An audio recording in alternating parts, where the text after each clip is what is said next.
Bismillahirrahmanirrahim.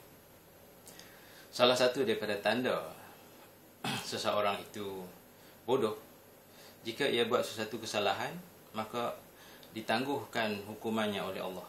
Lalu ia berkata, andaikan apa yang aku lakukan ini termasuk dosa, tentu sudah tentu diputuskan bantuan dan dijauhkan. Ingatlah, ada kalanya telah diputuskan bantuan, maknanya tak diberikan kurnia oleh Allah dengan jalan yang ia tidak merasai, walaupun hanya berupa tidak ada tambahan baru. Dan ada kalanya pula ia telah dijauhkan daripada hal yang tidak dia ketahui, meskipun jauh itu hanyalah berupa membiarkan engkau menurutkan hawa nafsu. Maknanya itu satu daripada hukuman Allah Ta'ala, membiarkan seorang manusia tu bila dia melakukan kesalahan, dibiarkan dia terus melakukan hawa nafsu, mengikut hawa nafsu dia. Abul Qasim Al-Junaid radhiyallahu an berkata, ketika saya sedang menunggu jenazah bersama orang-orang yang banyak yang akan disembahyangkan di masjid, tiba-tiba ada seorang miskin meminta-minta. Maka ada dalam perasaan hati aku, andaikan orang itu bekerja sedikit supaya tidak minta-minta, tentu akan lebih baik baginya. Kemudian ketika pada malam hari saya akan mengerjakan wirid yang biasanya saya mengerjakan wirid setiap malam, dan terasa sangat berat, terasa mengantuk dan tidak dapat berbuat apa-apa. Sambil duduk dan akhirnya tertidurlah mata aku. Tiba-tiba bermimpi orang itu datang membawa orang miskin itu di dalam talam.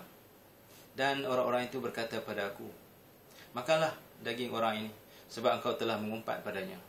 Maka langsung aku terjaga dan aku tidak merasa mengumpat padanya, hanya bergerak hati ya.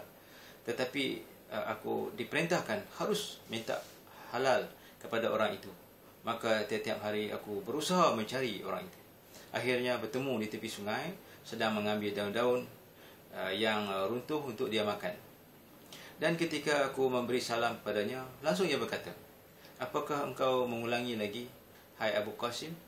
Jawab aku, tidak. Maka ia berkata, semoga Allah mengampunkan kami dan mengampunkan kamu. Jadi maknanya, kalau tergerak dalam hati pun kita mengata ke orang, memang dikirakan mengumpat. Tapi mengikut apa dia, mengikut ahli sufi lah, kan? Jadi maknanya kalau tergerak hati, maknanya pada satu hari kita akan mengata orang. Dia bermula daripada hati.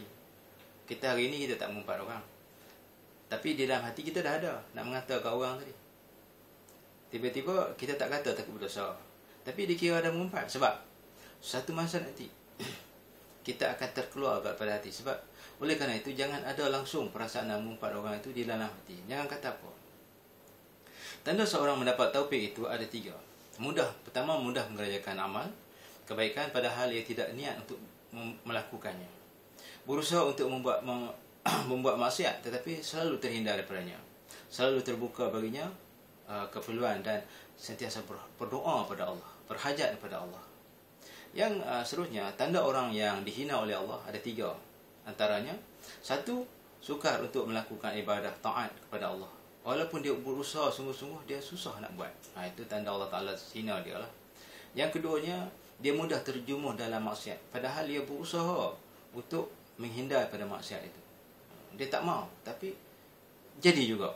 Itu maknanya Allah tak suka lah orang tu. Dan yang ketiga, tertutup pintu hatinya berhajat pada Allah. Dia tak berasa dia tak perlu berdoa apa-apa pada Allah Ta'ala. Rasulullah SAW bersabda, Adabani Rabbi fa ahsana ta'dibi wa amarani bi makarimal akhlaq.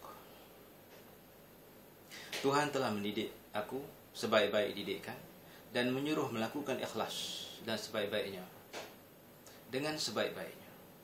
Adabani Rabbi, Allah mengajar kepada aku, mendidik kepada aku, dan fa ahsana ta'dibi, maka dialah menyuruh aku melakukan kebaikan. Wa amarani bi makarimal akhlaq, dan dia menyuruh aku melakukan akhlak yang baik. Dalam firman Allah Subhanahu wa taala, khuzil afwa khuzil afwa wa'mur bil 'urfi wa'arid 'anil jahilin. Bergaulah kepada dengan sesama manusia dan memaafkan, dan anjurkanlah mereka berbuat yang baik dan mudah, dan abaikanlah orang-orang yang masih bodoh, mereka yang tidak mengetahui. Seorang ahli sufi kehilangan anak hingga 3 hari tidak mendapat berita. Maka ada orang yang berkata kepadanya, "Mengapa engkau tidak minta kepada Allah supaya mengembalikan anak itu padamu?"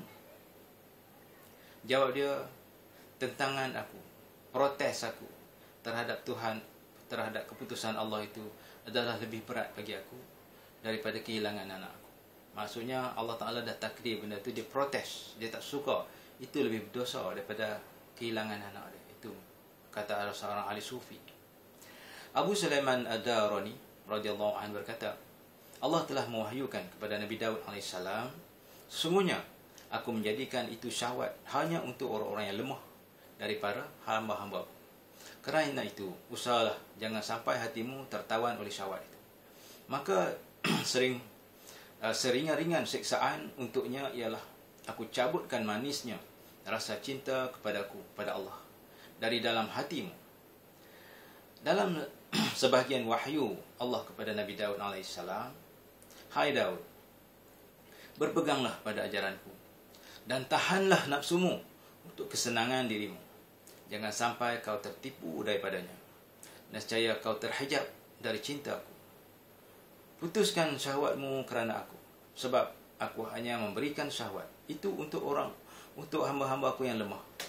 Untuk apakah orang-orang yang kuat akan memuaskan syahwat, padahal ia akan mengurangi kelazatan bermunajat kepadaku, pada Allah. Sebab aku tidak merelakan dunia ini untuk kekasihku, bahkan aku bersihkan ia daripadanya.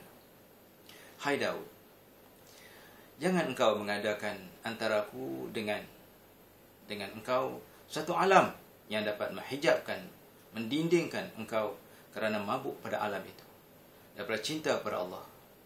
Mereka hanya merompak di tengah jalan terhadap hambaku yang baru berjalan." Jadi maknanya ini pesanan Allah pada Nabi Daud.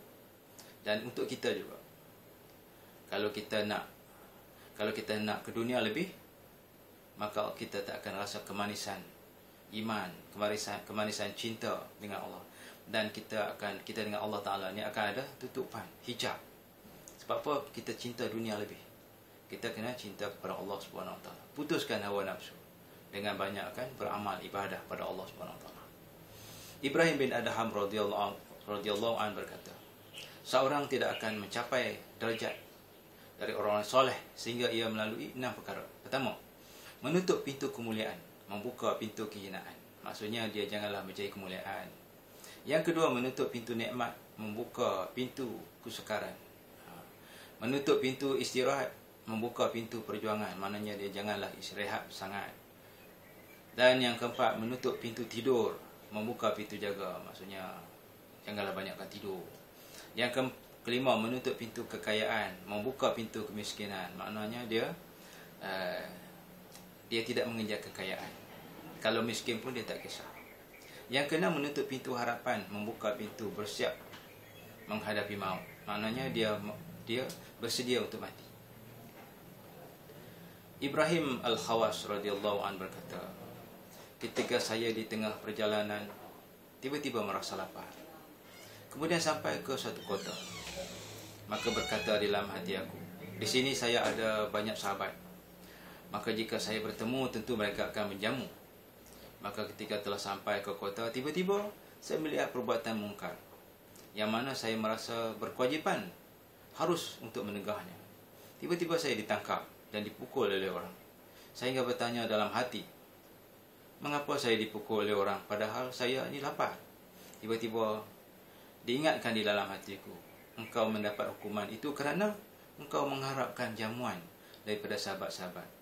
Jadi kita kalau apapun, kita mengharap pertolongan Allah. Janganlah mengharapkan pertolongan lain daripada Allah. Sekian saja, wabillahi taufiq wal hidayah. Assalamualaikum warahmatullahi